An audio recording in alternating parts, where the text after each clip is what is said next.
મહેસૂલ વિભાગના પરિપત્રને લઈ કોંગ્રેસ નેતા મનીષ દોશીના પ્રહાર। મનીષ દોશીએ સરકારી પરિપત્ર મળતિયાઓને લાભ કરાવવાના હેતુથી કર્યાનો આરોપ લગાવ્યો છે। ભાજપના શાસનમાં મહેસૂલ વિભાગ ભ્રષ્ટાચારમાં અવ્વલ તે પ્રકારના આરોપ મનીષ દોશીએ લગાવ્યા।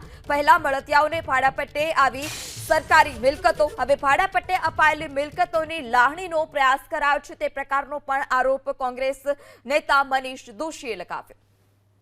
ભાજપાની સરકારમાં નીતિને નિયત હોય તો તાત્કાલિકપણે જાહેરાત કરે કે ગુજરાતમાં નાના લોકો જેઓ સરકારી મિલકતની નાની વસ્તુમાં ભાડાપટ્ટી ઉપર છે, નાનો દુકાનદાર હોય કે અન્ય હોય, નાની મિલકત ધારકો કેટલા છે ભાડાપટ્ટા ઉપર, અને આ નિયમથી એને કેટલો લાભ થશે, મોટી મિલકતો વાળા કેટલા છે અને એ કોની સાથે સંકળાયેલા છે, કરોડો રૂપિયાની સરકારી પ્લોટો ઉપર ભાડાપટ્ટે રાખીને એ લાભાર્થી હોય કોણ છે, અને એનાથી કમલમમાં કેટલા કાળા નાણાં જમા થાય છે, આ તમામ ગુજરાતની જનતા જાણવા માંગે છે।